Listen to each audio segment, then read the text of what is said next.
Mais uma vez, a paz do Senhor Jesus a todos os irmãos que já se encontram conosco. Hoje é mais um dia de escola bíblica semanal e hoje nós estaremos trazendo aí a lição de número 11, que tem por tema a teologia de Eliú. O sofrimento é uma correção divina? Pergunta.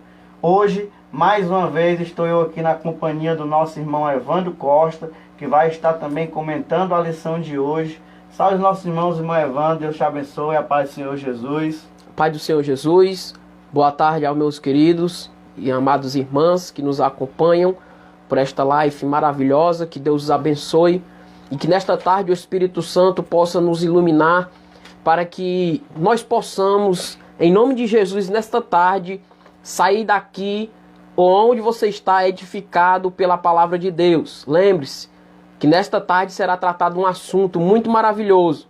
Contamos aí com a sua presença, sua participação nos seus comentários e também pedindo que você nos ajude nos compartilhamentos para outras pessoas serem alcançadas por intermédio dessa live. Glória a Deus, louvado seja o nome do Senhor. Lição de número 11, para aqueles que já podem ir nos acompanhando, nós já iremos iniciar. Como sempre, nós dispomos aí de um texto áureo, de uma verdade prática, né? Eu vou pedir para o nosso irmão Evandro ler o texto áureo e a verdade prática, e em seguida eu vou estar lendo a leitura bíblica em classe, tá certo?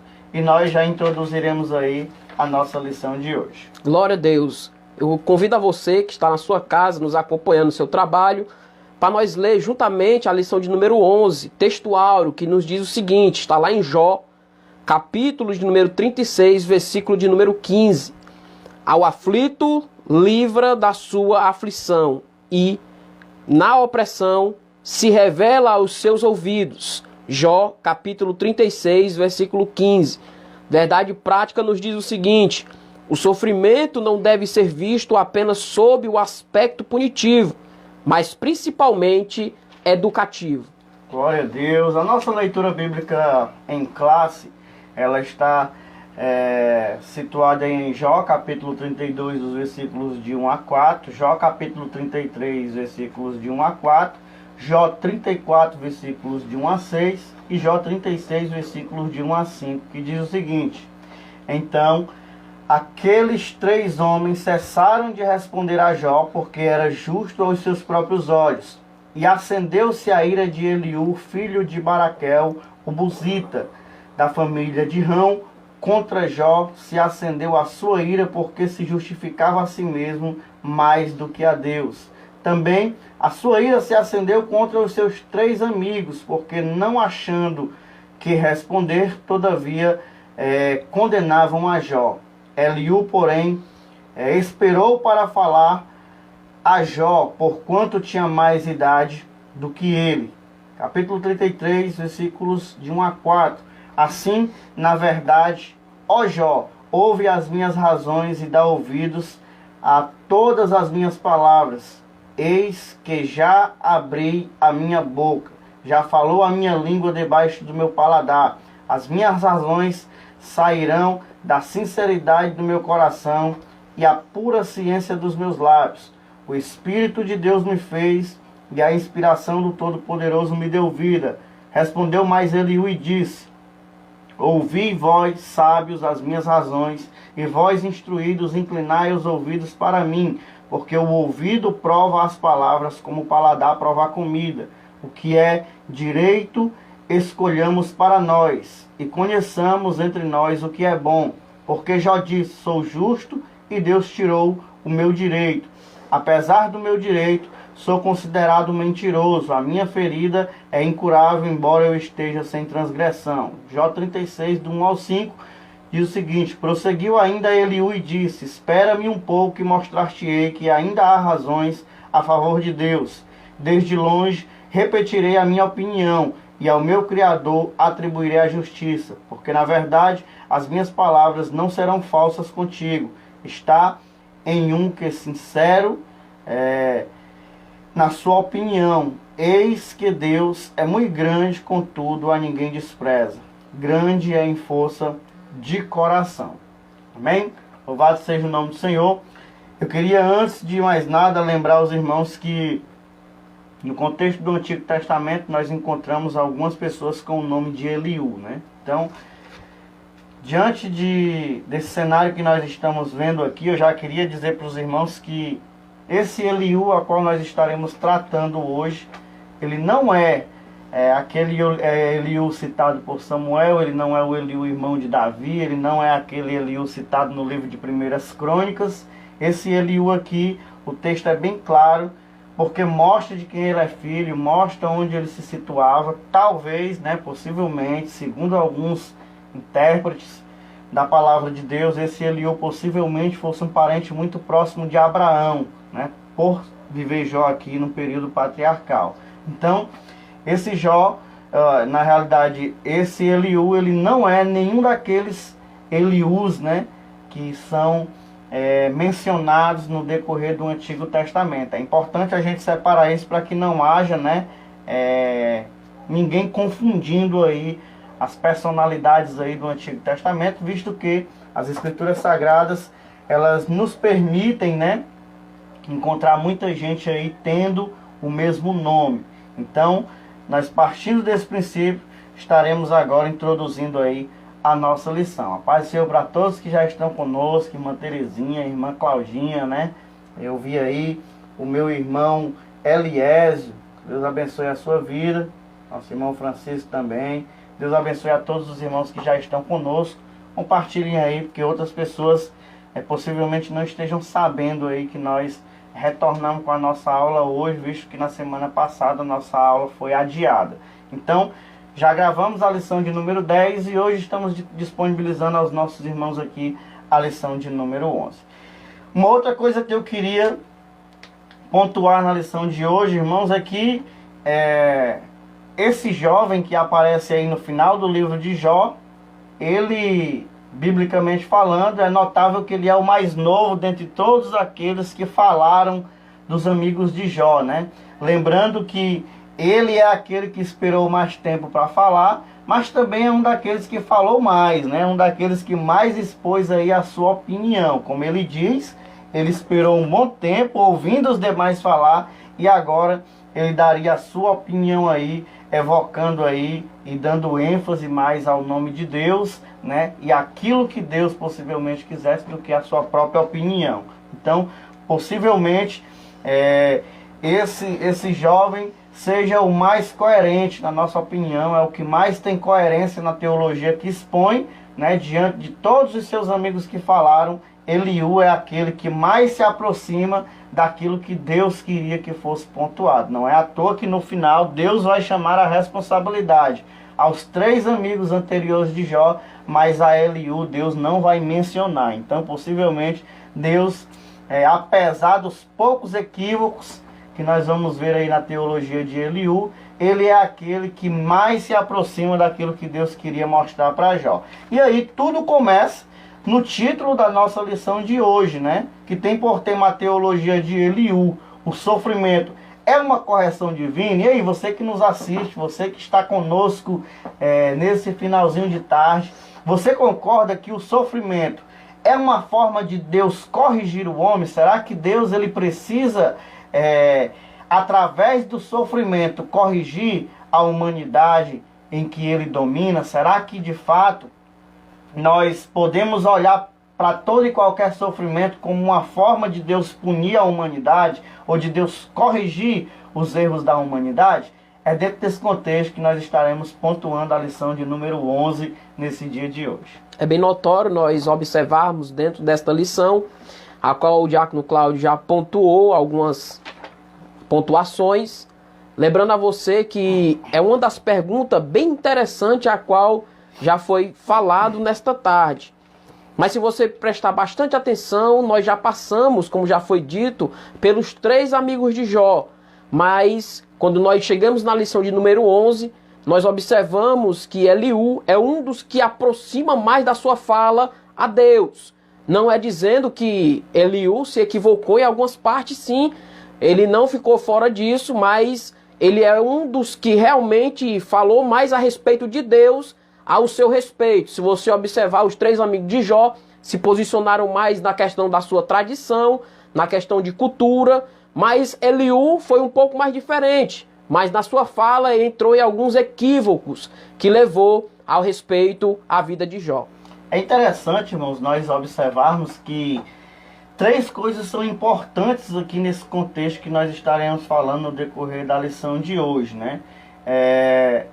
A gente sabe que Deus, ele se manifesta e ele transmite a mensagem que ele bem quer através do sofrimento. A gente sabe que o sofrimento, ele produz em nós sempre algum tipo de crescimento e Deus sempre fala conosco nos momentos mais difíceis da nossa vida. Uma segunda coisa que é importante nós mencionarmos é que a soberania de Deus, né, ela não se sobrepõe em relação ao seu amor. A gente precisa entender que Deus é soberano, que Deus permite algumas coisas acontecer ao homem, mas Deus não permite que nada disso esteja acima do seu amor. Por isso que nós já falamos aqui em outras lições, que o propósito primeiro de Deus não é estar punindo, não é estar fazendo o homem sofrer, não é estar maltratando o homem para tentar ensinar alguma coisa para ele. Até porque o tempo de Deus fazer com que o homem pague por tudo aquilo que ele deveria pagar imediatamente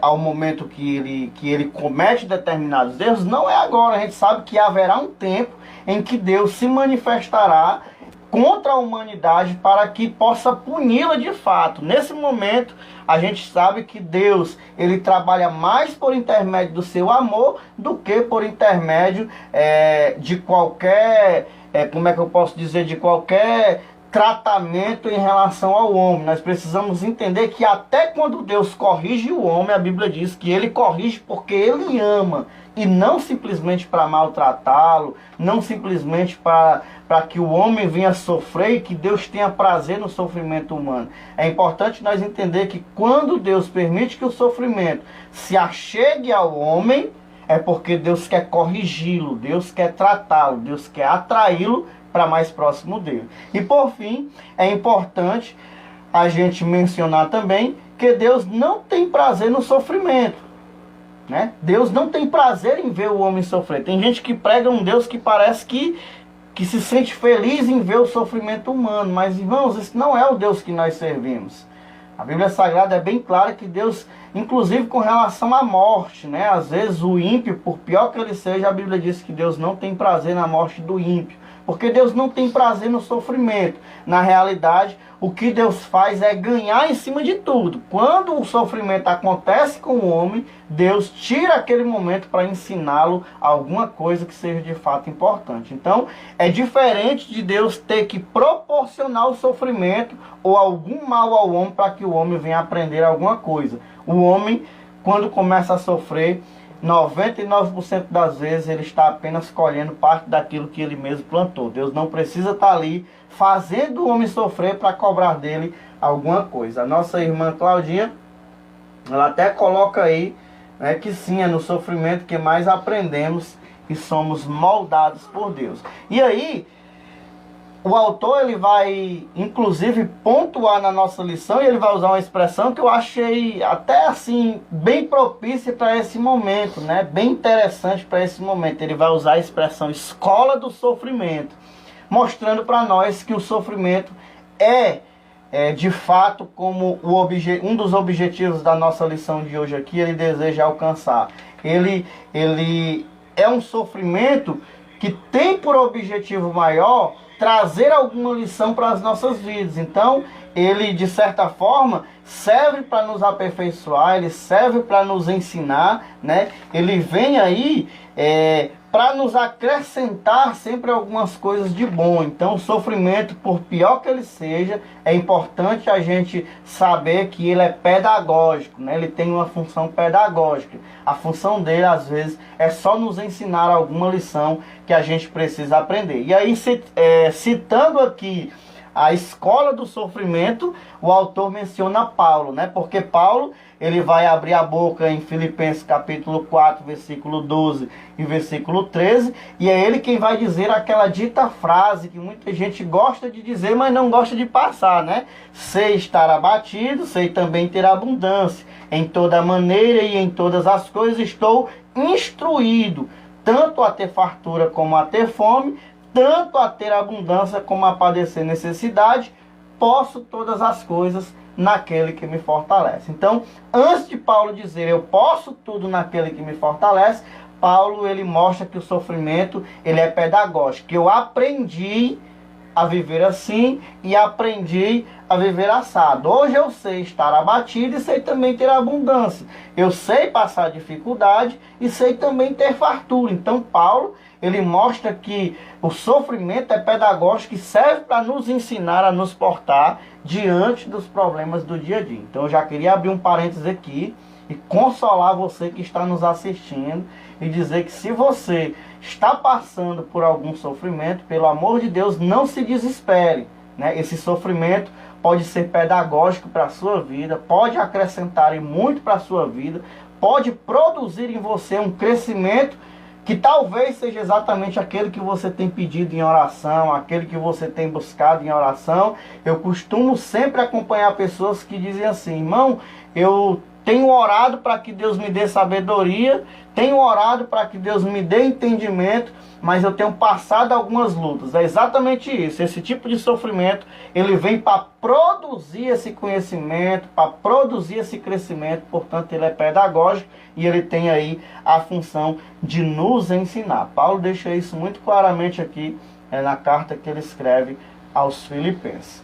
Então, na nossa introdução, a gente vai descobrir aí que Eliú, ele decide por último aí colocar a sua fala, né? Ele vai também se posicionar diante de Jó, e nós vamos descobrir aí que no caso de Eliú, ele também vai ter os seus equívocos, né? A Damares, ela até coloca aqui que tem pessoas que pensam que Deus está lá no céu nos observando e pronto, pronto a nos castigar a qualquer pecado cometido, um Deus carrasco. Se fosse assim, o nosso sofrimento não teria fim.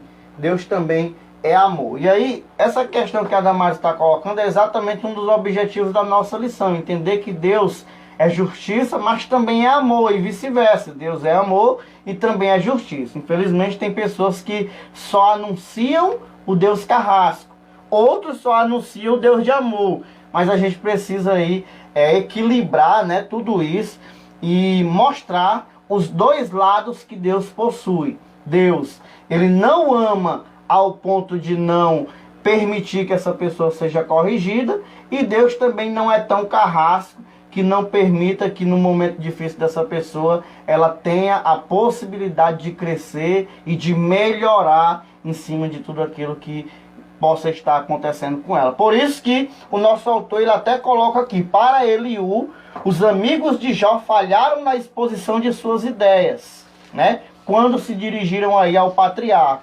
Este, por outro lado, também se equivoca ao apresentar o seu conceito de Deus para fundamentar a sua defesa. Assim mostraremos que Eliú revela um Deus soberano que age segundo o seu conselho e não está obrigado a dar respostas ao homem, além de não haver qualquer injustiça em suas ações, pois segundo o jovem amigo de Jó, o sofrimento é uma ação pedagógica, como acabamos de mencionar, de Deus para corrigir o homem. Aí, irmãos, nós precisamos reconhecer que Eliú tem total razão naquilo que está dizendo. Ao contrário do que algumas outras teologias buscam nos oferecer, Deus não tem a obrigação de estar dando respostas, de estar prestando contas com o homem, né, sobre o que ele faz ou o que ele deixa de fazer. Todavia, é importante nós entendermos que Jó também não estava completamente perdido na sua causa. Jó tinha razão. Eu citei na aula passada que algumas pessoas, quando leem as justificativas de Jó, Jó se justificando, essas pessoas pontuam às vezes que Jó não estava querendo aceitar o seu erro, quando ele diz: olha, eu não sou aqui uma pessoa libertina, eu não vivo com libertinagem, eu não ando em adultério, eu não vivo falando mal dos meus irmãos, eu não vivo me comportando dessa forma. Todas as alegações de Jó, na lição passada que nós trouxemos, é exatamente não para mostrar que Jó é um homem perfeito, mas sim para mostrar que relacionado às acusações de seus amigos, ele não tinha culpa nenhuma a respeito do que estava acontecendo. Nesse contexto, Eliú, ele tem total razão quando ele coloca Deus aí no local em que Deus merece estar, né? Ele mostra que Deus aí é soberano e ele não precisa agir de acordo com o que o homem quer ou o que o homem pensa. Por isso, em partes, a teologia de Eliú, ela é uma teologia muito mais bem elaborada. Ele expõe uma teologia muito bem mais colocada do que aos seus amigos, que buscavam apenas crucificar a Jó e acusar a Jó ali por conta dos seus possíveis pecados que eles acreditavam. Eliú já vem com uma teologia diferente. Olha, eu acho que todo mundo já falou, vocês já falaram, Jó já falou, eu já falei, mas Deus também precisa falar alguma coisa e a gente precisa entender o que é que Deus pensa a respeito de tudo isso que nós estamos falando. É interessante, irmãos, Diácono Cláudio, que a pergunta do tema da lição é algo interessante. É que o sofrimento é uma correção divina, ou seja, Jó estava sendo corrigido por algo que ele tinha feito. É porque quando a gente observamos o tema da lição, devemos aprofundar mais um pouco dentro da lição. Cláudio já falou acerca do sofrimento, que é algo pedagógico que devemos realmente tirar proveito em cima disso. Pessoas hoje, infelizmente, trazendo um pouco para o século XXI, estão sendo ensinadas de forma diferentes. É algo que a gente devemos raciocinar um pouco algo mais. Por que eu estou dizendo isso? Porque quando a gente observamos a teologia de Eliú, é uma teologia mais peneirada, vamos dizer o seguinte, porque Eliú realmente ele está falando aquilo que Deus é. Deus é soberano, Deus é justiça, mas nenhum desses atributos, irmão, é acima do amor de Deus. É por isso que Eliú ele entra em equívoco nessas questões acerca disso, porque ele está colocando algo acima do amor de Deus. Deus é misericordioso. E o interessante é que quando nós chegamos aqui na introdução, ou seja, olhando aqui para o nome de Eliú, o nome de Eliú significa ele é Deus. Exatamente. E quando nós observamos o posicionamento de Eliú, é algo de nós prestarmos bastante atenção, porque se a gente não prestar bastante atenção, a gente também pode ser enganado por aquilo a qual Eliú está se expressando. E o interessante, Diácono Cláudio, quando Eliú, já que na introdução faz essa elaboração aqui da sua questão, dizendo acerca da soberania de Deus, que Deus age segundo o seu conselho e não está obrigado a dar resposta ao homem, isso é de suma importância, porque Deus está acima da criatura. Deus é o Criador e a criatura está abaixo.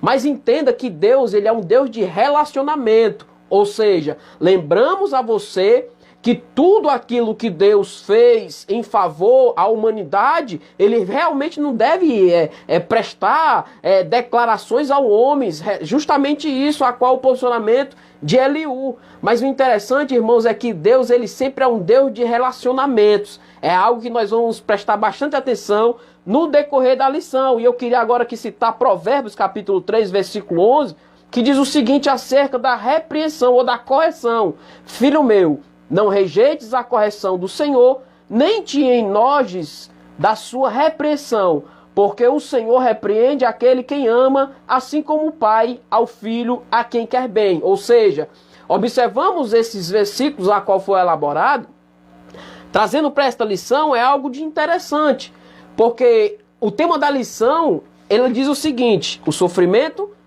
é uma correção divina. Nem todo sofrimento é uma correção divina, mas todo sofrimento ele traz algo de aprendizado para as nossas vidas.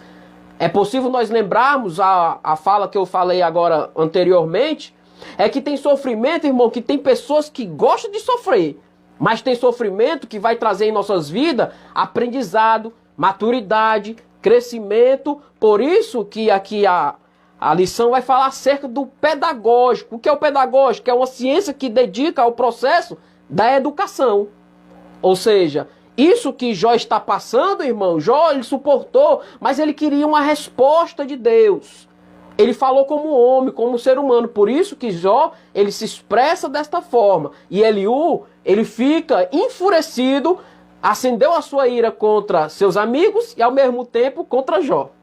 É interessante por que é importante nós pontuarmos, irmãos, essa forma de ver Deus? Por que é importante o homem olhar para Deus e ver em Deus esse ser superior, esse Deus que não tem necessidade de estar se justificando ao homem? Imagina Deus ter que chegar para mim e ter a obrigação de me explicar ou me dar algum tipo de desculpa da parte dele pelo qual ele permitiu que algo acontecesse comigo. É importante essa visão de Deus. Por quê? Porque aqui ele está deixando claro que Deus, ele é esse Senhor, ele é soberano, né? E que na soberania de Deus nós desfrutamos de um Deus que quer se relacionar com o homem sem deixar de ser soberano. Isso mesmo. Eu até acredito que um dos problemas das nossas teologias contemporâneas esteja exatamente nisso, né? Por quê? Porque as pessoas, elas acreditam, né? Tem alguns homens de Deus, ou pseudo-homens de Deus aí, que se acham tão íntimos de Deus que eles se acham no direito de desrespeitá-lo, né? Eu já vi pessoas se dirigir a Deus dizendo assim: e aí, cara, tudo bem? Né? E vocês dizem assim: mas como assim? Não, isso é intimidade. Né? E eu não consigo acreditar que para Deus se relacionar com um homem de forma íntima, ele precise deixar de ser soberano. Nós precisamos muito ter cuidado com esse limite, né? Eu até pontuei aqui, nós precisamos ter muito esse equilíbrio, né? De entender que Deus, ele quer se relacionar com o homem sem deixar a sua soberania de lado. Ele quer que nós entendamos e nos relacionemos com ele, sabendo que todo o poder está sobre ele. E que quem manda no negócio é ele, irmão. Ele apenas nos concede essa bondade, né, de se relacionar conosco, sendo um Deus aí tão poderoso.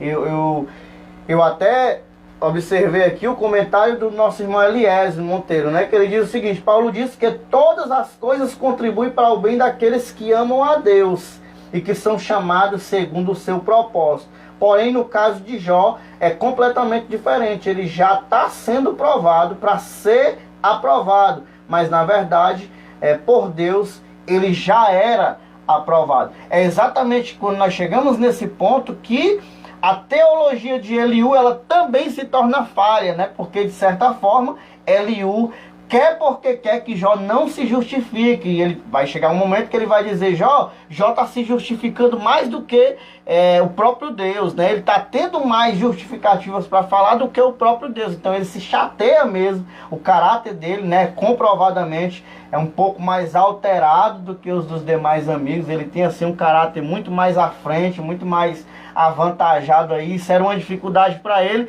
porque aí ele se irava com muita facilidade, segundo alguns estudiosos. Então, é importante nós entendermos que já o nome de Eliú já pontua isso, né? Como disse muito bem o irmão Evandro, ele é meu Deus, como também meu Deus é Pai. São dois significados importantes que nós devemos aí colocar a respeito do nome de Eliú. E isso traz ênfase a exatamente o que o caráter de Eliú apontava, né? O nome sempre significou caráter aí no Antigo Testamento. Então, ele tinha essa noção de quem era Deus. É por isso que todas as falas de Eliú, ele sempre menciona Deus assim de uma forma muito soberana. Uma outra coisa, irmãos, que é muito importante e que nós vamos falar exatamente agora no ponto 1, que tem por tema o seguinte: o sofrimento como uma forma de revelar a Deus. E aí eu queria chamar a sua atenção para esse ponto, porque esse ponto também é muito importante. A Damares até disse que o sofrimento faz parte da nossa cruz, né? É até difícil nós imaginarmos um evangelho de cruz sem sofrimento, né? Então, como a Damares está dizendo, o sofrimento aí, ele faz parte sim da nossa trajetória como cristão. Aí, nesse ponto de número 1, ele diz o seguinte: o sofrimento como uma forma de revelar a Deus.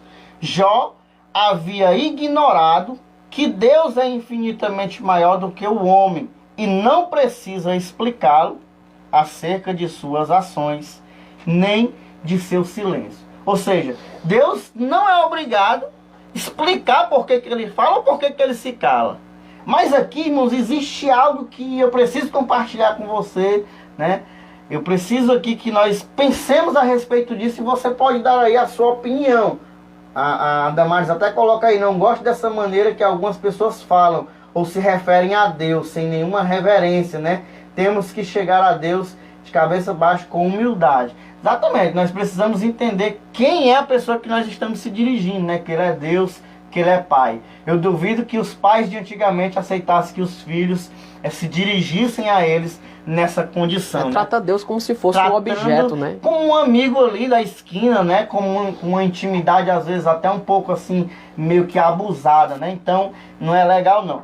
Mas veja aí o que diz aí o segundo subtópico do ponto de número 1. O primeiro tópico diz o seguinte: Deus é soberano. A gente viu aqui sobre a soberania de Deus. O segundo diz: o orgulho do homem priva-o de ouvir a Deus. E aqui eu queria que nós refletíssemos um pouco a respeito disso. Porque nesse ponto aqui, o que é que Eliú vai defender, irmãos?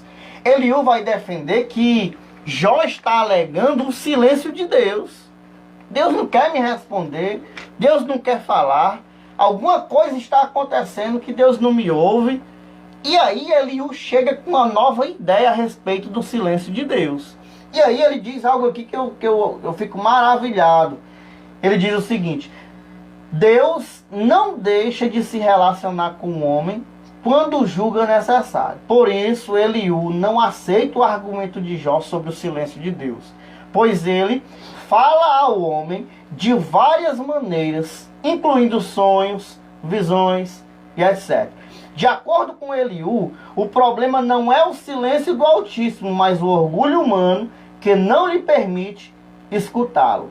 O jovem acredita que mesmo o patriarca, considerando-se moralmente puro, padece do pecado de orgulho. Na visão de Eliú, a revelação de Deus tem o propósito de livrar o homem da soberba que conduziria-o à morte. Olha aqui a aplicação, irmãos, que Eliú ele vai fazer a respeito do silêncio de Deus. Olha como a teologia dele é uma teologia pensada. O que ele está dizendo? Jó, não é que Deus não fala, não é que Deus está calado. O problema não está na comunicação de Deus com o homem, está na forma do homem entender a voz de Deus. Traduzindo aqui para o nosso português aqui, cearenseis, ou complicado, descomplicado na realidade. O que Eliú está querendo dizer para Jó? Jó, Deus não está calado não, cara. Deus está falando. O problema é que você não está ouvindo. Você está tão envolvido no problema que você não está conseguindo compreender a forma com que Deus está falando. Porque Deus não é obrigado a falar só bradando com a voz no céu. Inclusive ele vai dizer que Deus pode falar por visões. Deus pode falar de várias outras formas que não sejam aí a padrão que a gente conhece. Tem algumas pessoas que acham que Deus só fala se alguém levantar um assim diz o Senhor, né? E nem sempre Deus fala dessa forma. E por que eu gostei aqui da colocação de Eliú a respeito do silêncio de Deus? É que ele explica que Deus fala. O problema está na disposição do homem para compreender a voz de Deus naquele momento. E por que eu acredito nessa tese? Por que eu até admiro essa forma aí, que ele expõe o silêncio de Deus? Porque numa certa feita, irmão Evandro, os ouvintes que estão aí conosco, numa certa feita, estava Samuel deitado, né? Eu até, o Eliezer até colocou aí agora que o equívoco dele é só nesse ponto. Se ele não coloca aí Jó como um homem soberbo, ele teria trazido uma teologia perfeita. O problema dele foi só isso. Mas na sua analogia, ele analisa de forma perfeita. E aí eu me lembro do profeta Samuel. Quando o profeta Samuel, ainda na juventude, é chamado por Deus, veja que Deus vai dizer: Samuel, Samuel. Samuel vai se levantar, por pelo menos aí 3 vezes, né, se não me falha a memória, e vai se dirigir até o sacerdote e vai perguntar: o senhor falou comigo? E ele vai dizer: não, Samuel, Falei não, ele volta a dormir novamente. Deus fala com ele de novo, Samuel, Samuel. Ele volta, pergunta de novo ao sacerdote. O senhor me chamou? Não chamei. E aí o sacerdote pensa, rapaz, existe um negócio aí. Eu estou pensando que tem um negócio de Deus aí. Samuel, quando você escutar essa pessoa falando com você, diga, fala que o seu servo ouve. E ali, quando Samuel faz isso, ele descobre que quem estava conversando com ele, na verdade, era o próprio Deus. Era Deus querendo se comunicar com Samuel, e Samuel não estava compreendendo a voz de Deus. E aí, meus irmãos, eis aqui o problema central da nossa geração dos dias de hoje. As pessoas criaram um padrão para Deus. Deus só pode falar daquele jeito, né? Veja que ele está colocando isso de uma forma muito bem detalhada, teologicamente falando, muito bem detalhada, porque ele está colocando o seguinte: Jó, talvez Deus até esteja falando contigo por meio do que está acontecendo, mas você não está entendendo. O erro dele aqui é pontuar que Jó está padecendo de um pecado de soberba, né? Que Jó estava ali, de certa forma, agindo por soberba. E por que ele defende essa tese? Exatamente por causa de que Jó estava a todo instante se justificando, colocando pontos ali para dizer que ele não estava em pecado. Então, ele vai querer dizer, Jó, tu está sendo soberbo, Deus está tentando falar contigo, mas tu não está entendendo por causa da tua soberba. Na realidade, a colocação teológica aqui é perfeita, mas a tentativa, mais uma vez, como os demais amigos, de identificar o problema de Jó, faz com que Eliú também caia nesse mesmo equívoco. Ou seja, sempre que o homem tentar se intrometer no que acontece entre uma pessoa e Deus, sempre vai acontecer isso aqui: uma teologia boa, correta, mas uma aplicação muitas vezes, né, errônea, por se tratar da intimidade de alguém e Deus. Interessante, o Diácono Cláudio, que você falando aí na expressão do silêncio de Deus e da comunicação, da fala que Deus se revela ao homem, fez me lembrar, irmão, nas primeiras lições. O interessante é que Jó, irmãos, poderia ser que Jó estivesse esperando realmente Deus falar da forma como Deus falava antigamente com Jó. Ou seja, Jó, ele nas primeiras lições, ele sacrificava a Deus, a seus filhos, irmãos. Jó, ele tinha uma intimidade com Deus. Ninguém sabe da forma que Deus falava com Jó. Diácono Cláudio pontuou algo interessante, é que nós achamos que quando Deus fala, só fala daquela maneira. Não, se a gente observar no Velho Testamento, Deus se revelou a Moisés na sarça ardente. Deus se revelou a Balaão por intermédio de uma jumenta. E o interessante, irmãos, é que Jó poderia estar esperando Deus se revelar, irmão, da mesma forma que ele já vinha se revelando a Jó. Só que Eliú, irmãos, olha que Eliú aqui, é interessante aqui esse posicionamento de Eliú, irmão, sabe por quê? Porque Eliú, ele não está desapercebido no assunto, não. Observe que ele está consciente que Deus, ele se revela de todas as formas para tentar se chegar até o homem. E realmente aqui, irmãos, é algo interessante. É algo interessante, é porque Eliú, ele não estava perdido no assunto, não, irmão. Ele estava bem informado aqui acerca de Deus. Através, ou seja, em vez dos seus amigos, que não mostraram Deus para Jó. E aqui realmente, irmãos, Eliú mostra Deus de uma forma que a gente ficamos assim pasmo. Porque realmente Eliú, irmãos, está mostrando algo que poderia resolver o problema de Jó. Só que interessante aqui, irmãos, é que quando fala no orgulho, é que é algo interessante. Ele quis dizer aqui, irmãos, que Jó não estava ouvindo Deus por questão também que o orgulho estava impedindo de que Jó ouvisse Deus. E é algo de suma importância, irmãos, Diácono Cláudio, que nós devemos aqui atentar para esse segundo tópico aqui, desse segundo tópico da questão do orgulho, é que o orgulho, irmãos, é algo na carreira ministerial de cada pessoa, de cada cristão, é algo mesmo devastador. E a gente devemos se policiar com isso.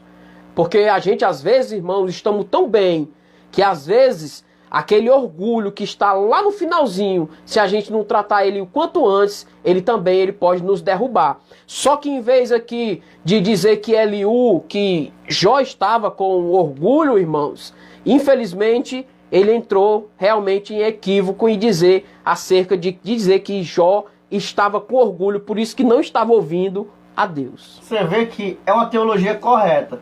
Se nós pararmos para pensar, realmente, irmãos, o orgulhoso ele não consegue ouvir a Deus.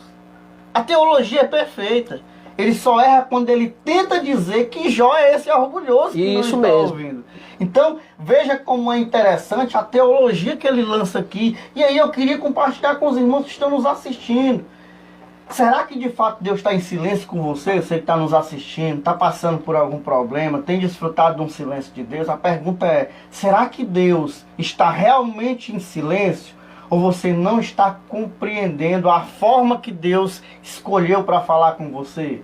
Porque às vezes, irmãos, isso que o Evandro colocou, eu sempre quando eu tenho a oportunidade de treinar obreiros, né, de trabalhar com treinamento de obreiro, eu acho que o Evandro se lembra no tempo que nós conversávamos muito a respeito disso, em um dos nossos momentos de treinamento, em que eu costumo sempre dizer, irmãos, que o momento do orgulho chega para todos. Todos os crentes uma hora passarão pelo momento do orgulho. E aí a questão é, se você vai ser derrubado pelo orgulho, ou se você vai crescer em cima daquela experiência negativa de orgulho que você está passando. Todos nós, irmãos, se não já passamos, um dia passaremos por aquele velho momento em que a gente acha que já chegou no topo, que acha que a gente já sabe tudo, que acha que a gente já viveu tudo, que acha que a gente já está perfeitamente bem, que a gente não corre mais risco. Todos nós passamos pelo ponto da soberba. E aí, irmãos, a gente precisa entender que Deus, ele abate o soberbo, mas dá graça ao humilde. Então, a colocação de Eliú aqui, ela é extremamente importante porque ela faz o leitor entender, irmãos, que o problema não está na comunicação. Deus está constantemente falando. Deus está falando de todas as formas. Por mais que Deus não queira falar, Ele está falando. Aqui, irmãos, é um cenário em que Deus está realmente calado. A gente vai ver aqui que Deus só vai falar um pouco mais lá na frente com Jó.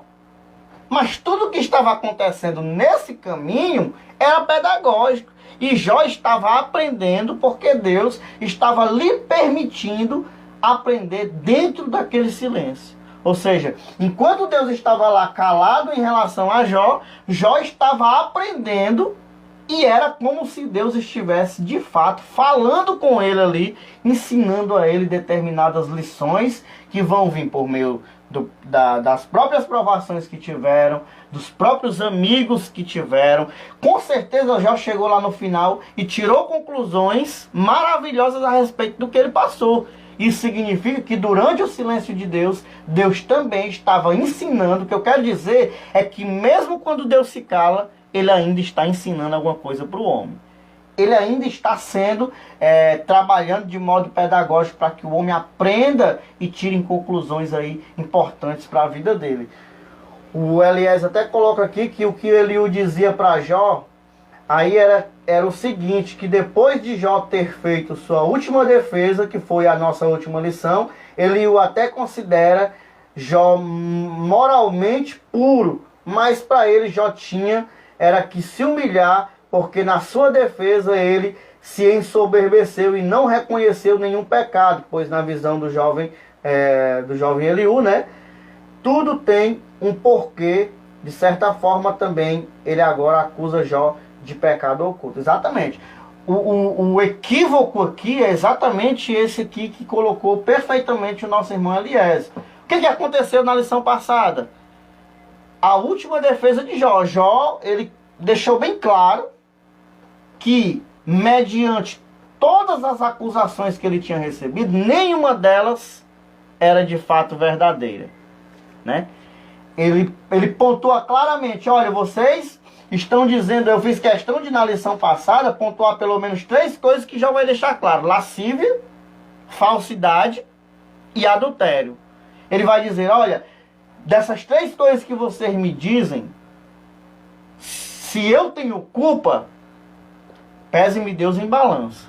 Eu estou aqui, que a multidão venha contra mim, que Deus me coloque em balança. Eu não vou sair da porta. E lá eu até explico que a porta era exatamente o local de julgamento, né? No período patriarcal. Jó, ele também atuava como uma espécie de juiz. Ele tinha essa experiência, ele via, ele tinha um olhar clínico em relação à posição do juiz. E aí, quando alguém ia julgar, se colocava à porta e julgava. Então Jó está dizendo o seguinte: eu vou permanecer na porta até que Deus julgue minha causa, pese-me em balança, as multidões venham contra mim, mas eu não sairei daqui, porque eu tenho plena convicção de que eu não estou enganado, que eu estou correto naquilo que eu estou dizendo. Eu não sou uma pessoa que atua por meio da falsidade, eu não vivo em lascívia, eu não vivo em adultério, e eu provo para qualquer pessoa a minha conduta, a minha ética moral, a minha ética social, que é o que ele vai mostrar na lição passada. Ouvindo tudo isso, Eliú parte do princípio de que Jó não está apenas se defendendo, está sendo soberbo, né? Não está ali demonstrando os seus pecados, as suas fraquezas. Infelizmente, também cai no mesmo erro que os seus demais amigos, acusando a Jó de uma coisa que ele não estava fazendo. Não tinha do que Jó se humilhar mais do que o que ele já se humilhava. Não tinha o que Jó expor se ele não vivia praticando. Então, esse é o único ponto, irmãos, fraco na teologia de Eliú, porque infelizmente ele tem, como os demais amigos, uma teologia muito boa, por isso que Deus não vai levar ele a juízo no final, né? No final do livro não coloca Eliú entre os 3 amigos que vão precisar se redimir com Jó, mas também não é aquela teologia perfeita como a teologia de Jó. A teologia mais perfeita até o momento aqui é exatamente a teologia de Jó. E aí ele deixa claro, e é isso que eu queria compartilhar com os irmãos que estão nos assistindo. Como é importante nós termos essa visão a respeito de Deus. De que Deus, ele é um Deus que se relaciona.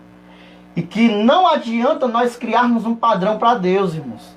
Nós não podemos pegar Deus e encaixar dentro da caixinha aqui e dizer, não, Deus, o problema desses homens é exatamente aquilo que o Evandro pontuou.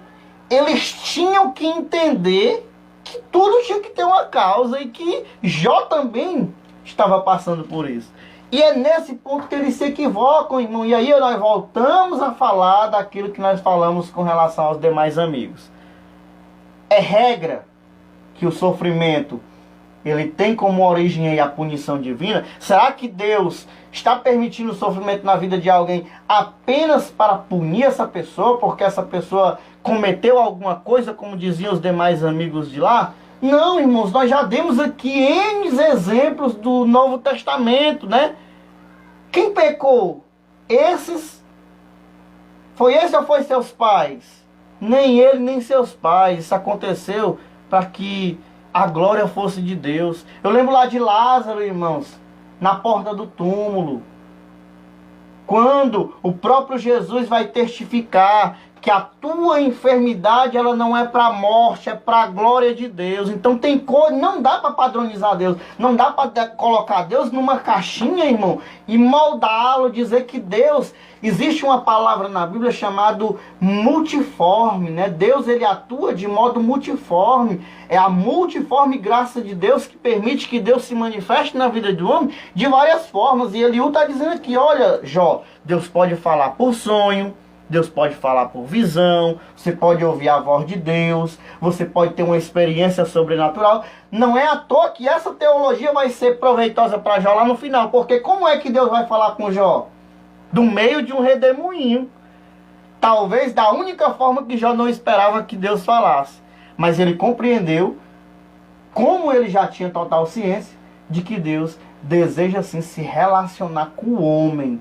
E quando ele quer se relacionar com o homem, ele quer falar. Não importa como, mas ele quer conversar com o homem. E aí eu queria abrir um parênteses e dizer para você que está nos assistindo. Talvez você até tenha pensado que Deus está calado em relação à sua vida, à sua causa. Mas vai ver, Deus está até falando. E você, por esperar uma outra forma que Deus possa falar, não esteja entendendo a forma que Ele tem se dirigido até você. O conselho é que você retroceda um pouquinho mais, faça uma autoanálise e perceba eu percebi que Deus já está falando comigo, né? Que Deus já está se manifestando a mim e eu não estava entendendo. Pode ser que isso ajude a sua vida espiritual, como já aconteceu com certeza na vida de muita gente, que já aconteceu nas nossas vidas, né? São experiências particulares, mas que podem aí se repetir na vida de muitas outras pessoas, como Eliú vai defender aí a tese dele. Para que nós possa passar para outro tópico, irmãos, eu queria aqui abrir um parênteses bem rápido e interessante. Eu sei que tem homens de Deus e mulheres de Deus, professores que dão aula, e fazer uma pergunta interessante para que nós possamos ser edificados. Jó, ele pedia para que aquilo cessasse de sua vida, o seu sofrimento cessasse de sua vida, pedia a Deus. Jó pedia a Deus, ou seja, pedia um refúgio divino. Mas Jó, ele pedia certo ou ele pedia errado? Se a gente observarmos lá na carta de Tiago, como a gente já falou algumas vezes, que a gente às vezes não recebe porque pedimos mal. Será se Jó estava pedindo mal? Ou será se Jó estava pedindo correto? Se Deus fosse lá e curasse Jó, livrasse Jó daquele sofrimento, como é que ficaria o nome de Deus após tudo aquilo?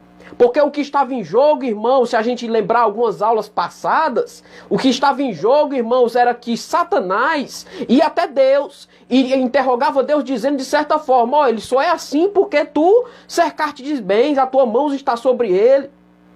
Mas agora o diabo, infelizmente, se manifesta pelos amigos de Jó, como a gente aprendemos na lição passada.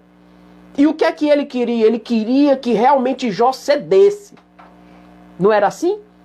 Jó cedesse, realmente eu pequei, realmente aconteceu isso comigo, mas não, Jó, na lição de número 10, a qual foi trabalhada, a qual o Cláudio já falou aqui, o nosso irmão Eliezer também falou, expressou aí os seus comentários, é interessante, irmão, que Jó, ele pontuou essas três coisas. E Jó, irmão, foi fiel, foi firme até o fim, porque fiel, irmão, foi Deus para com a vida dele. E o interessante é que quando nós chegamos aqui em Eliú, irmãos, é algo de interessante. Eu fiquei assim, eu lendo essa lição, irmãos, eu fiquei assim interessante porque nenhum dos três amigos que era mais veterano que Eliú não mostrou Deus para Jó. E vem o jovem Eliú e mostra a soberania de Deus, certo que ele se equivocou em algumas partes em dizer que a sua soberania está acima do seu amor.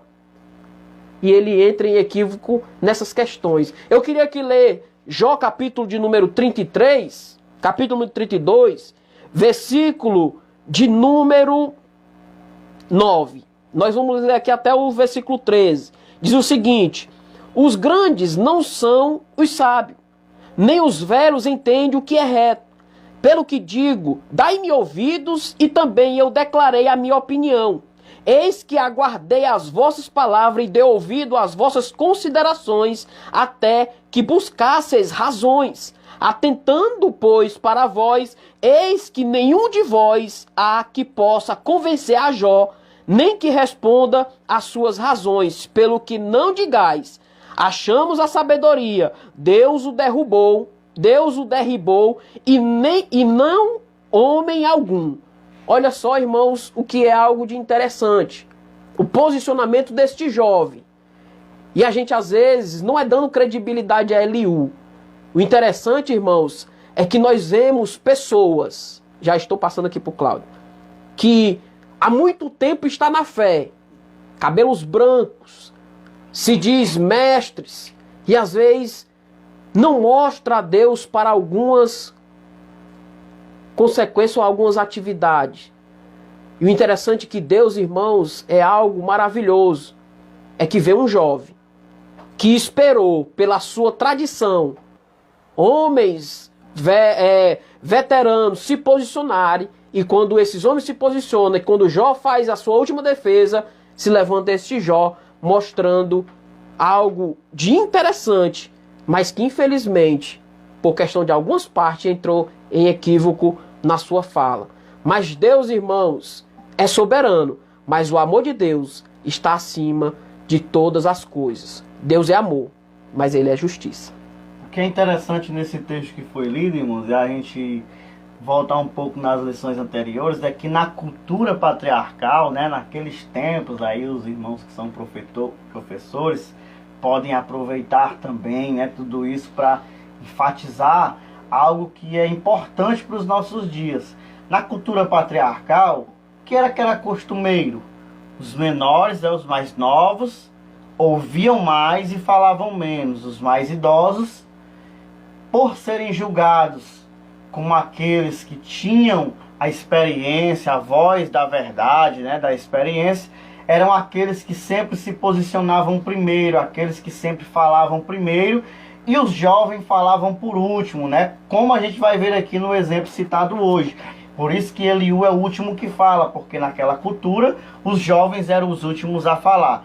Naquela cultura também se defendia que os de cabelo branco, os mais velhos, eles detinham a experiência, o poder da experiência. Como foi lido aí, existe algo aqui que é uma quebra de protocolo geral, nesse próprio contexto de antigamente. Veja que Eliú claramente vai dizer o seguinte: olha, eu esperei vocês falarem, todos vocês se posicionaram, nenhum de vocês conseguiu convencer a Jó, e mais, por serem mais velhos, o que vocês falaram não tem tanta coerência. E aí entra um jovem que espera pela sua vez, fala com mais propriedade, com mais equilíbrio e com mais verdade, contrariando completamente a cultura de sua época. E aí eu queria quebrar esse paradigma aqui, né? Romper aqui com esse protocolo, né? De uma cultura que até hoje ainda se comporta desse jeito.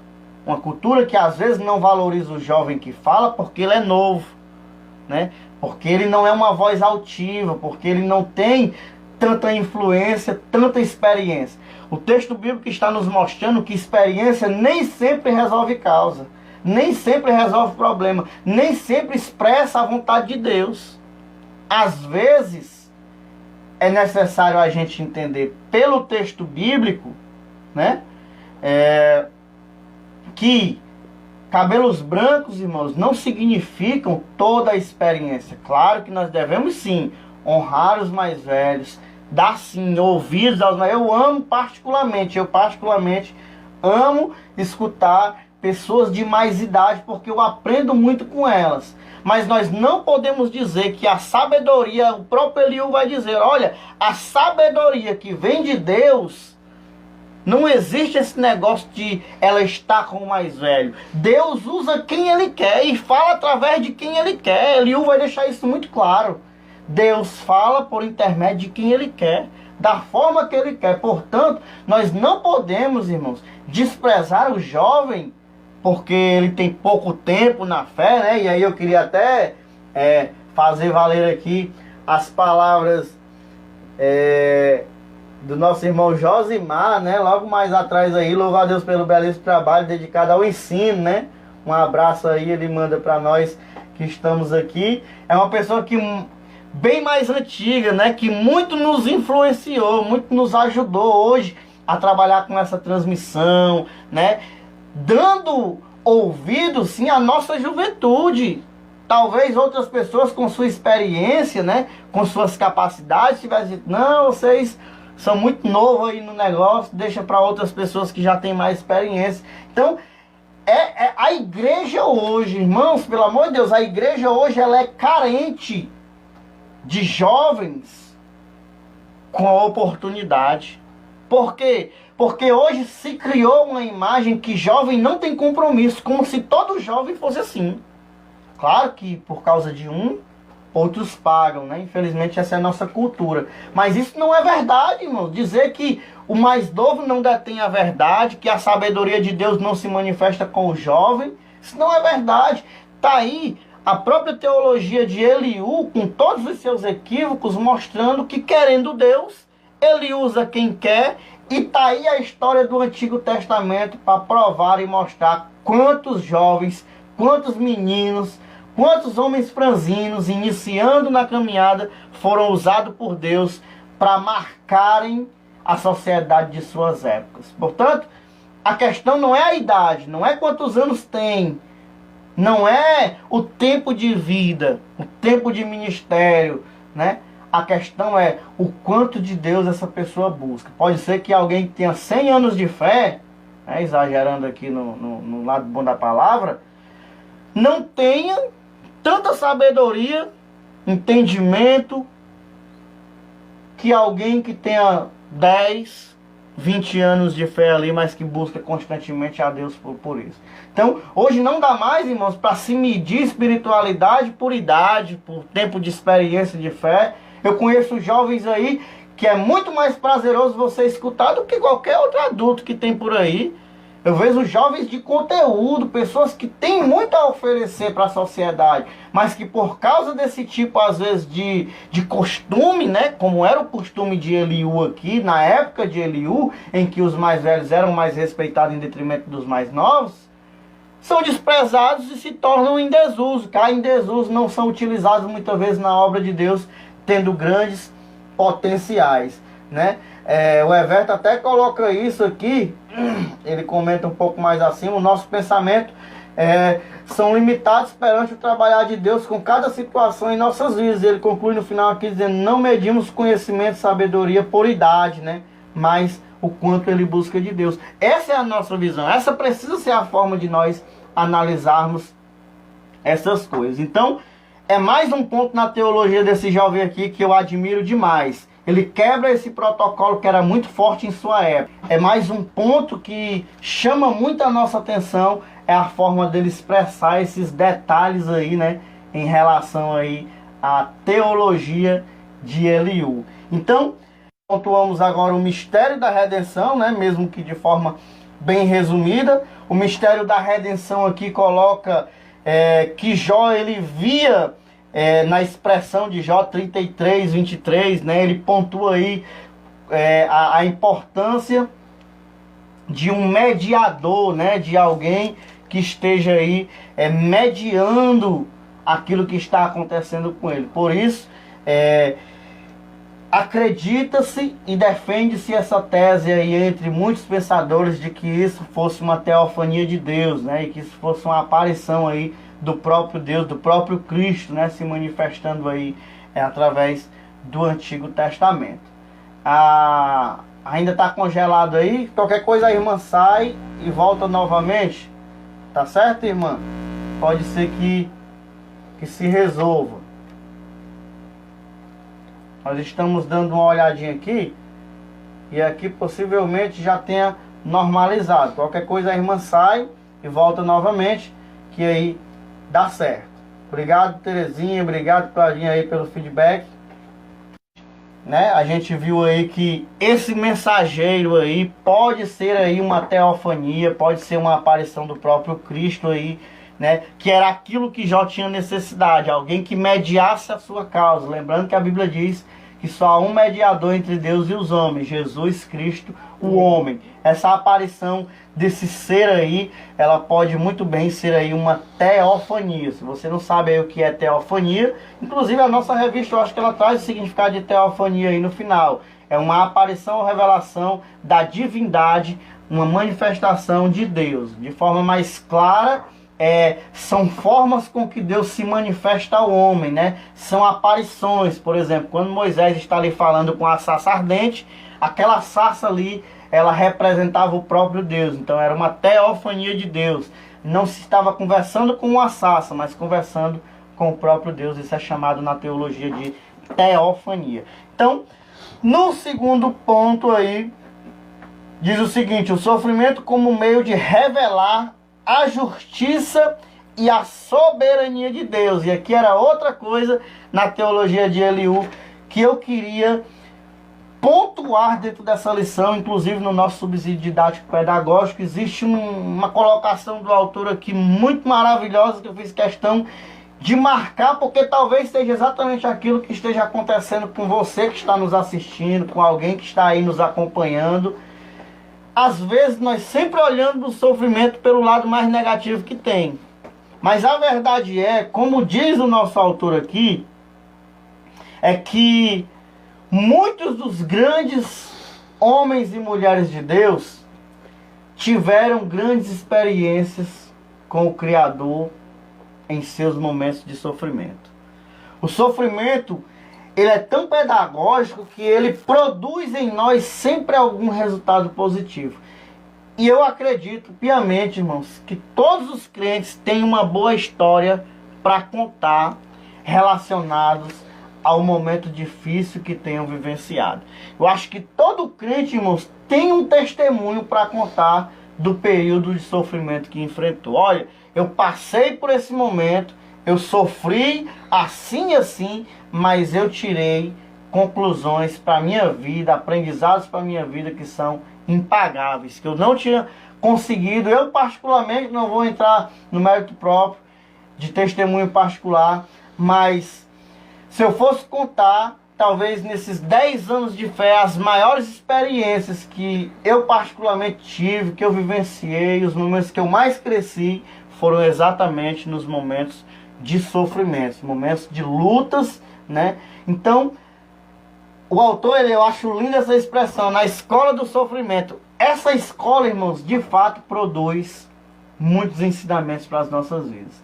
Não tem como a gente dizer que não tem como aprender na escola do sofrimento, porque a escola do sofrimento, ela traz para nós grandes aprendizados. E aí, o autor coloca no ponto 2 aqui, o sofrimento, ele é um meio de revelar a justiça e a soberania de Deus, né? E aí ele diz o seguinte no primeiro subtópico do ponto 2. Quando defende a justiça de Deus, Eliú faz coro com seus amigos na acusação contra Jó.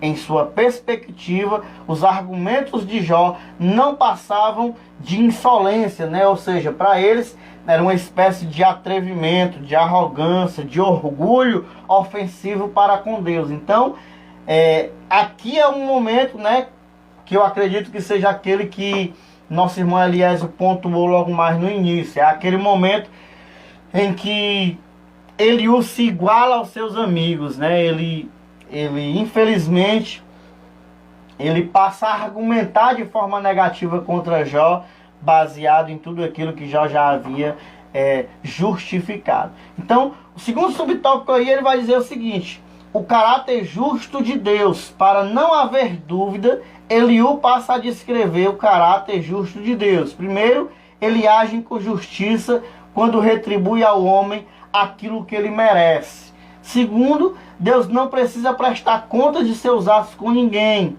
Terceiro, como provedor da vida humana, ele tem todo o poder de manter ou não a humanidade. Quarto, o Todo-Poderoso não faz acepção de pessoas, quer sejam reis, quer sejam nobres. 5. Deus é onisciente e, como tal, conhece os passos e as intenções de todos os homens, sem precisar inquiri-los em juízo. E, por fim, ele é justo para punir os maus. Então, é importante nós termos essa convicção a respeito de Deus, de que muita coisa que acontece é apenas aquilo que está descrito aí no primeiro ponto.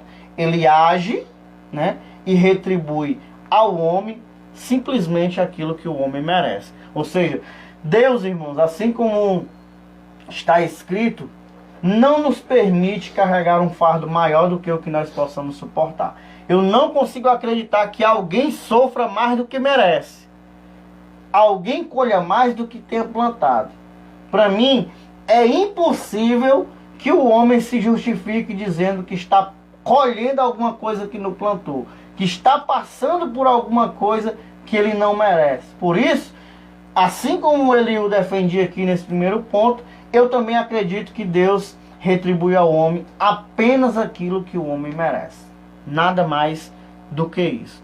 Tenho plena convicção de que se nós estamos colhendo alguma coisa, certamente é por meio daquilo que nós plantamos. Ponto 3. A defesa da soberania de Deus, que também nós já pontuamos aí. Por isso que nós estamos só pincelando aqui, porque nós já falamos a respeito de tudo isso aí no primeiro ponto. Ele vai dizer que atente para a seguinte pergunta: será que Deus deve recompensá-lo segundo o que você quer ou não quer? né? A pergunta aqui é bem enfática, né? Será que Deus, ele tem a obrigação, ou ele deve nos recompensar mediante aquilo que nós queremos? Será que é correto da parte de Deus, sendo ele Deus e sendo ele soberano, ele ter que fazer as coisas para nós de acordo com o que nós queremos, né? Ou achamos ser correto? E aí, Eliú, nesse ponto, ele vai aqui expressar a questão de Deus enquanto todo-poderoso, né? Ele vai deixar bem claro que Deus é todo-poderoso, que Deus aqui, inclusive o autor vai colocar que essa expressão no livro vai acontecer pelo menos 31 vezes, né? O livro se reportando a Deus como o Todo-Poderoso. Portanto, Eliú vai deixar bem claro, por ser soberano, Deus jamais age com injustiça, como Jó dera a entender. Então, Eliú está defendendo a ideia de que Jó não tem razão quando ele diz que o silêncio de Deus está relacionado àquilo que Deus tem feito em relação a Jó. Deus não pode ser injusto naquilo que ele faz. Então, de certa forma, Eliú está aí caindo no mesmo processo que os seus amigos de outrora caíram.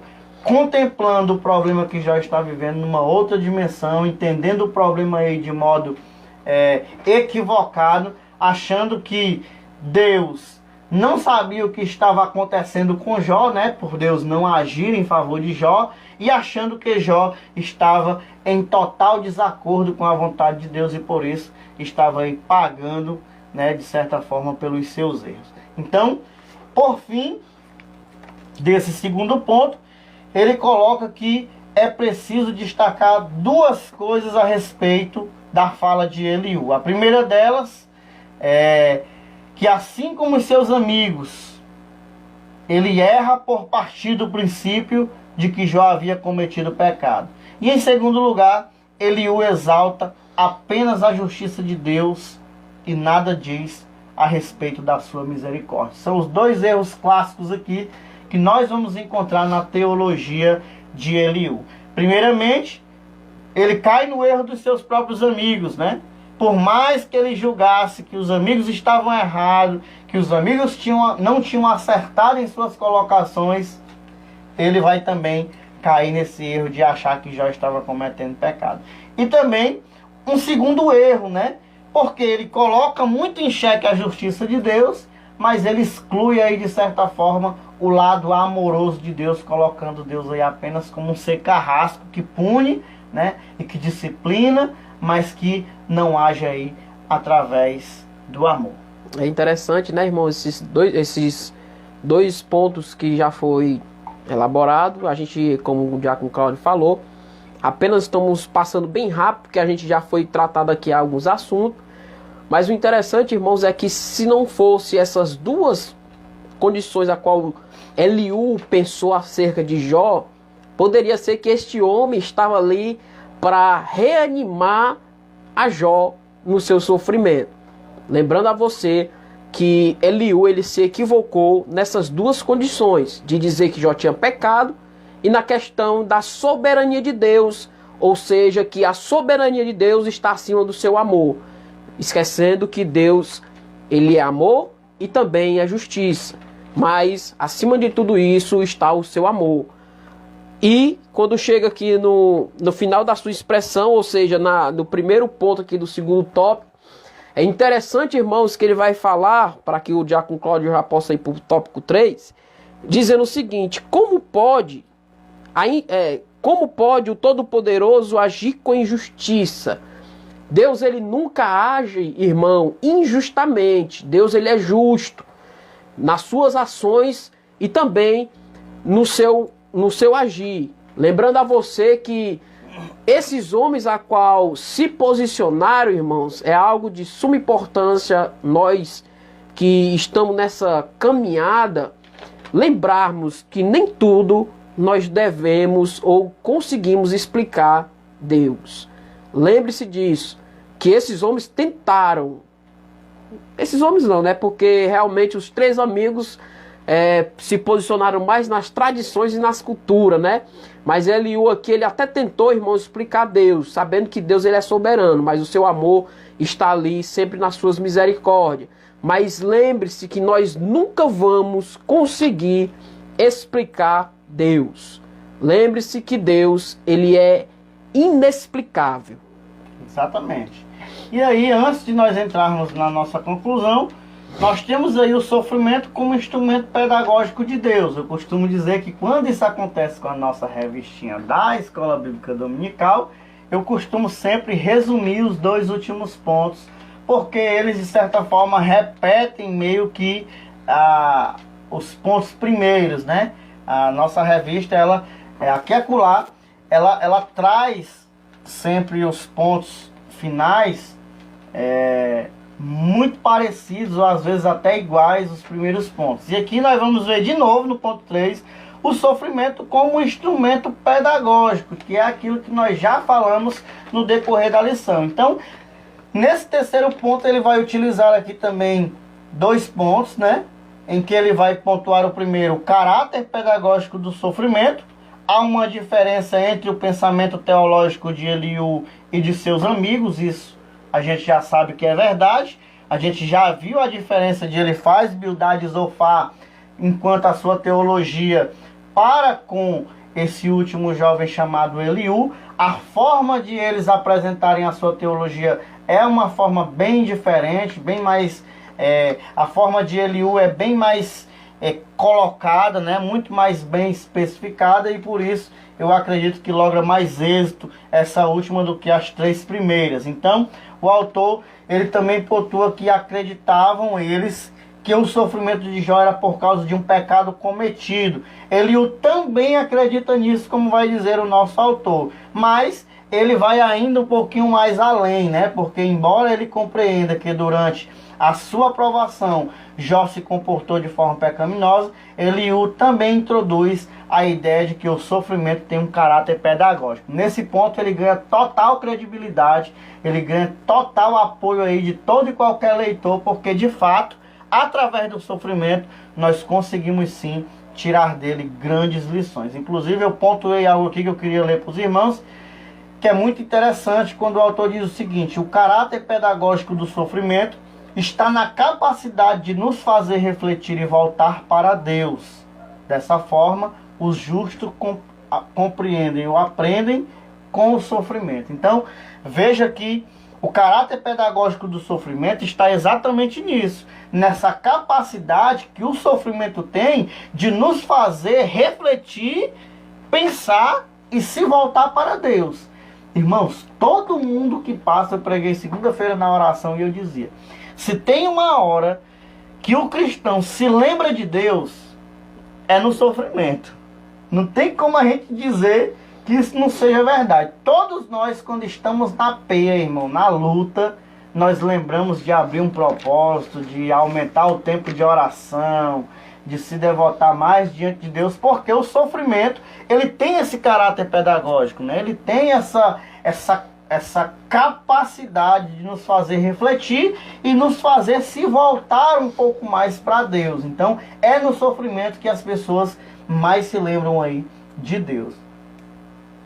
Por fim, né, o segundo subtópico aí do tópico 3, do ponto 3, o autor coloca aí, adorando a Deus na tormenta. No capítulo 36, versículo 26, ele o afirma que Deus é grande e nós o não compreendemos, como disse agora há pouco nosso irmão Evandro. É impossível nós compreendermos ou explicarmos quem é Deus, como já dizia a música, né? Ninguém explica Deus.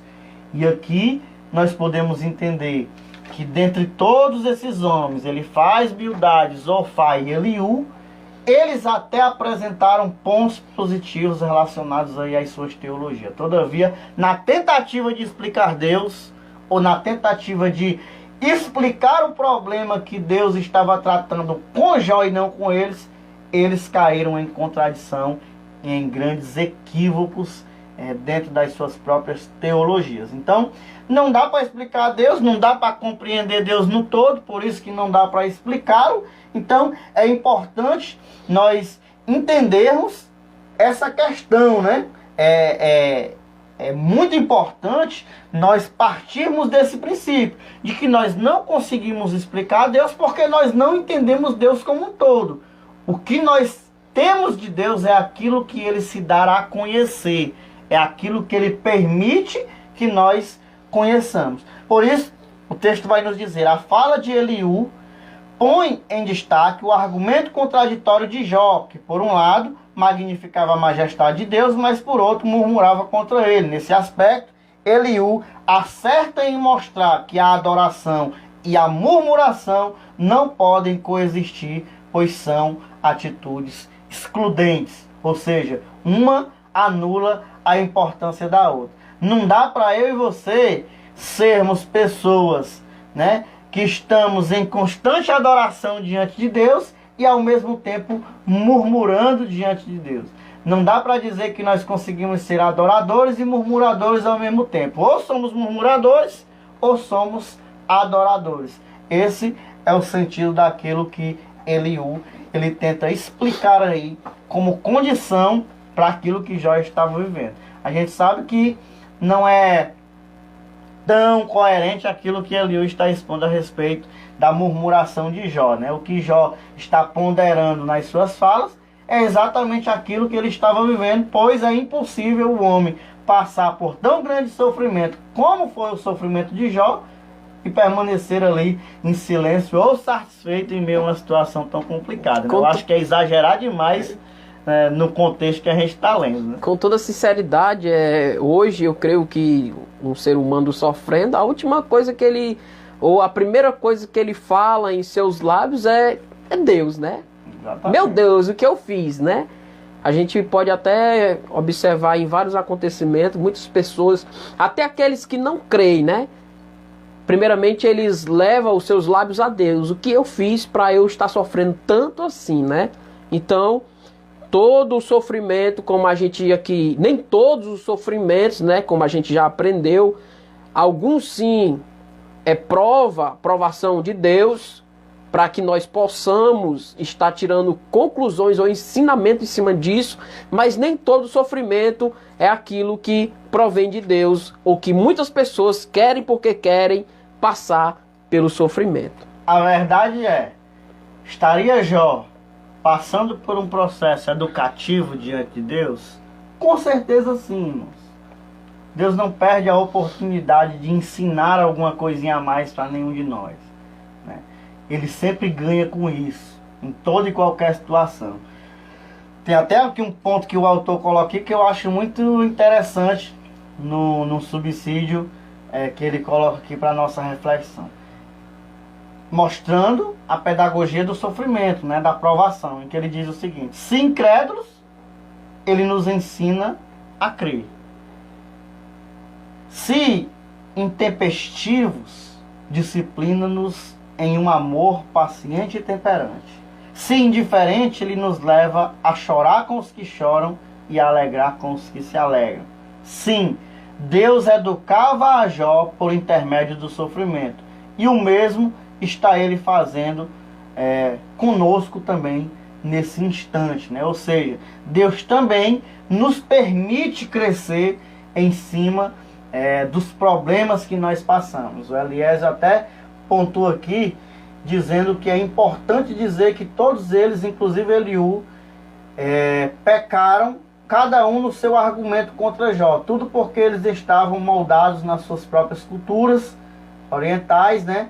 Porém, Eliú, apesar de jovem, foi o que teve mais propriedade no seu falar. Exatamente isso.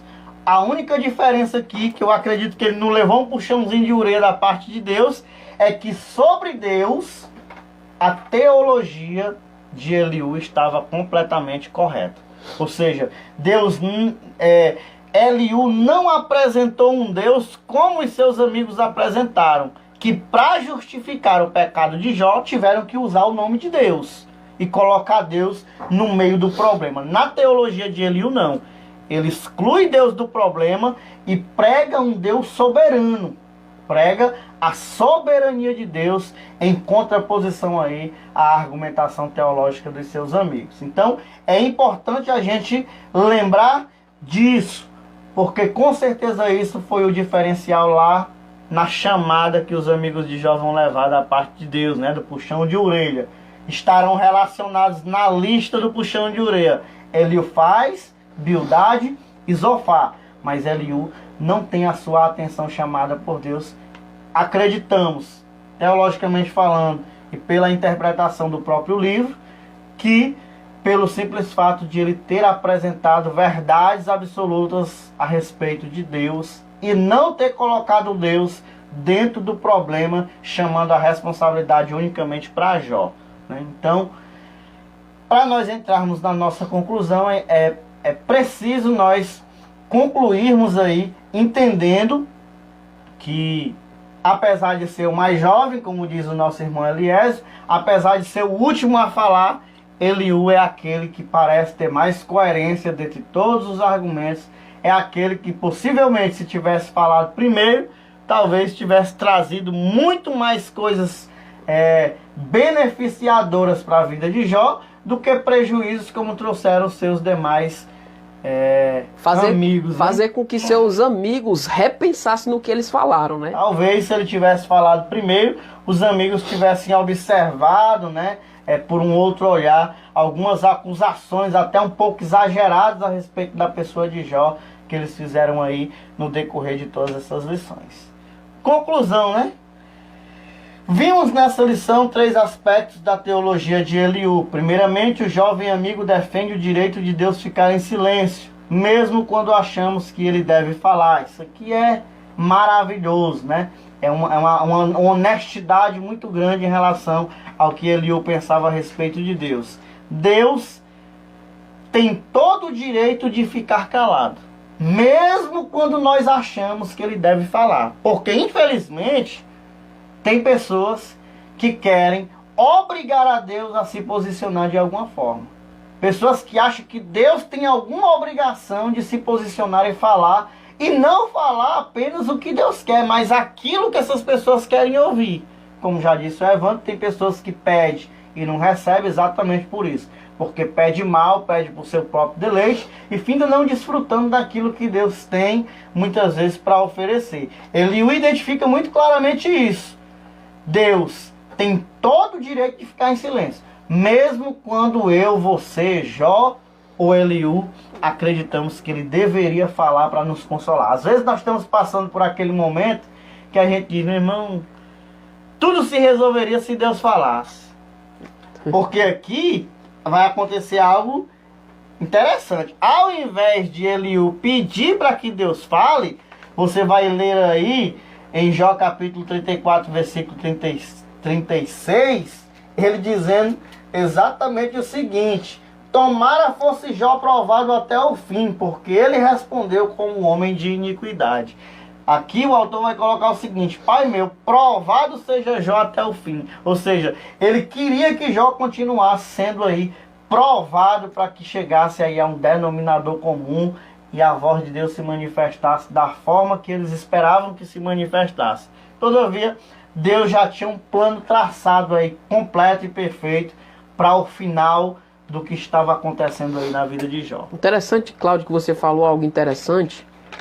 E às vezes a pessoa pede para Deus: ô Senhor, fala comigo, mostra-me uma forma, o que está acontecendo. E às vezes, irmãos, o silêncio é melhor do que o consolo.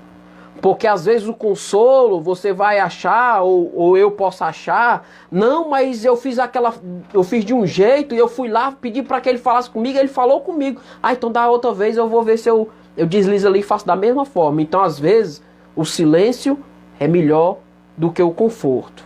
Porque às vezes o conforto a gente pode tornar fazer aquilo outra vez e da mesma forma assim continuamente. Então, o silêncio de Deus na vida de Jó, lá no finalzinho do livro, sem ferir as outras lições, mas nós vamos observar que os amigos de Jó, quando se posicionaram contra ele, falando a respeito de Jó e não mostrando Deus, a gente vamos ver os amigos de Jó e não Eliú.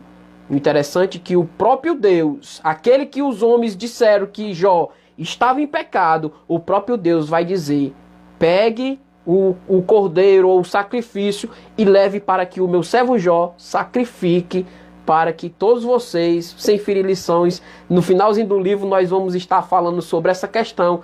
E eu peço a vocês que continuem ainda nesta lição, para que no final dela possa ter o sorteio, né? Agora que eu me lembrei, né? Tem um livro bom aí para os irmãos que vão participar na próxima aula. Tá aquele aqui ouvindo aqui. Agora que eu me lembrei. Nossa conversa, né?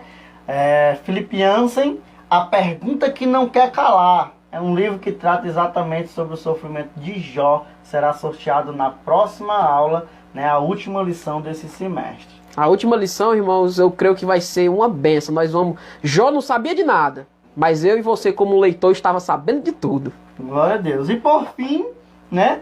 O único equívoco de Eliú aí está no fato dele associar também, como os demais, o sofrimento de Jó ao pecado. Segundo ele, destaca que Deus tem o direito de ser soberano e, como tal, agir com justiça. Todavia, ele se equivoca em colocar essa soberania acima do amor de Deus, pois primeiramente Deus é amor e finalmente Eliú vê o sofrimento como um papel pedagógico. Então, meus irmãos, chegamos à conclusão de mais uma lição, graças ao nosso bom Deus, né?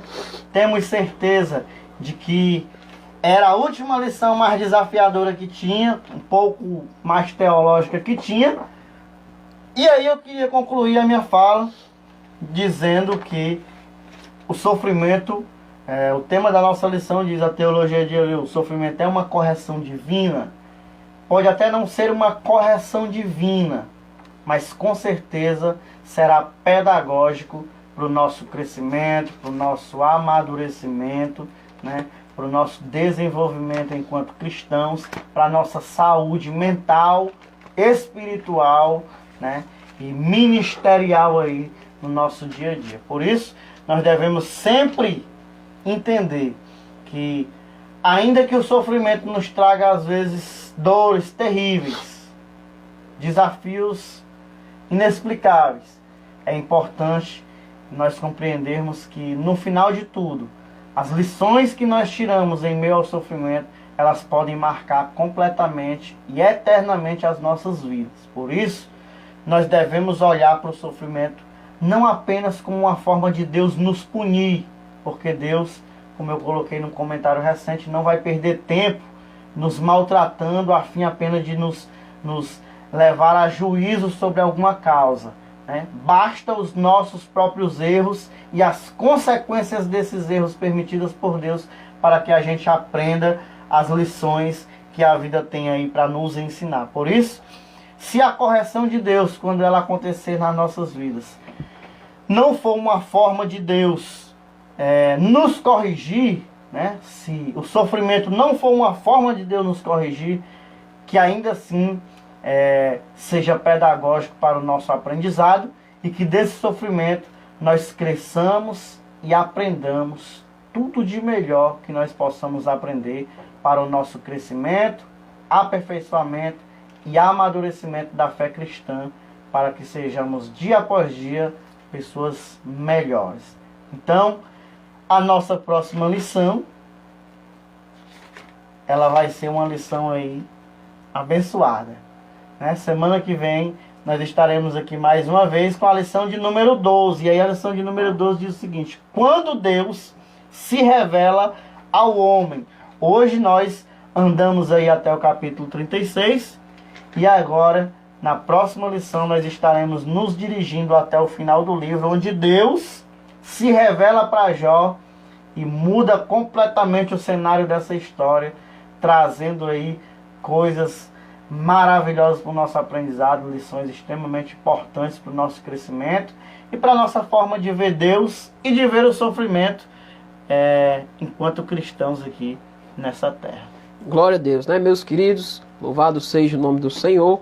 Queria apenas estar aqui citando um versículo que está lá na Epístola aos Hebreus, capítulo de número 12, versículo de número 6. Porque o Senhor corrige o que o ama e açoita qualquer que recebe por filho. Lembre-se que se você hoje está passando por um sofrimento, por uma aflição, lembre-se, se esta correção a qual está sendo na sua vida for divina, eu queria dizer para você que quando Deus corrige aquele a quem o ama e açoita a quem recebe por filho, lembre-se que se você estiver passando por essa correção, é porque Deus, Ele o ama. Então, nesta tarde, comecinho de noite, queria me expressar aqui a minha gratidão por cada um de vocês que participaram juntamente conosco. Que Deus abençoe sua vida, que Deus continue iluminando cada um da sua vida, cada um de vocês, para que nós possamos, em nome de Jesus, sempre estar aqui, crescendo junto na graça e no conhecimento da palavra de Deus. Glória a Deus. Lembrando o que disse o pensador, né? Todo sofrimento, toda provação, só é inútil, só não serve para nada quando não produz nenhum aprendizado. Se de tudo que você está passando, que nós viermos a passar, nós aprendermos alguma coisa, tal problema já teve já a sua utilidade para as nossas vidas. E é importante nós pontuarmos de que as maiores lições, os maiores aprendizados, as maiores conquistas até, né, o período que a gente mais cresce é exatamente quando nós estamos passando por grandes lutas e grandes provações. Por isso, não desanime, continue, persevere, lute até o fim, porque melhor é o final das coisas do que o princípio delas. Grande abraço a todos que estiveram conosco. Paz do Senhor Jesus e até a próxima, se Deus assim nos permitir. Nosso irmão Evandro estará nos despedindo aí com uma breve oração por cada um de nós. Glória a Deus. Vamos orar em nome de Jesus. Senhor nosso Deus, Pai de infinita misericórdia, nós te louvamos, Senhor, por esta tarde, Senhor, e comecinho de noite, a qual o Senhor tem nos concedido de estar aqui, Senhor, interagindo um com o outro, Senhor, em comunhão, crescendo, Senhor, na Tua palavra. Nós cremos, Senhor, nesta tarde, Senhor, que Teu Espírito Santo tem nos ensinado, Senhor, tem interagido em nossas vidas, para que nesta tarde nós saímos daqui, ou de onde nossos irmãos estão, nossas irmãs, edificados por intermédio da Tua palavra.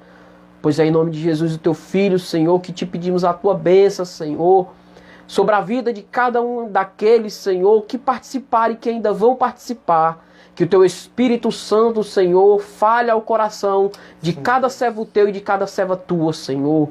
Porque sabemos, Senhor da glória, que existe sofrimento, Senhor, que nós possamos tirar proveito e aprendizado, Senhor, para nossas vidas. Mas existe sofrimento, Senhor, que pessoas adquirem para que esteja, Senhor, necessitando, Senhor, Senhor, de um refúgio. Mas essas pessoas não reconhecem, Senhor, que o melhor que tem, Senhor, é ser corrigido por Ti. Pois é em nome de Jesus, Senhor, que te pedimos a Tua bênção sobre as nossas vidas, sobre este momento a qual o Senhor tem reservado, Senhor, de estar aqui falando da Tua palavra. Pois é em nome de Jesus que nós te agradecemos. Amém e amém. Amém. Paz do Senhor Jesus. Grande abraço a todos e até a próxima, se Deus assim nos permitir. Paz do Senhor.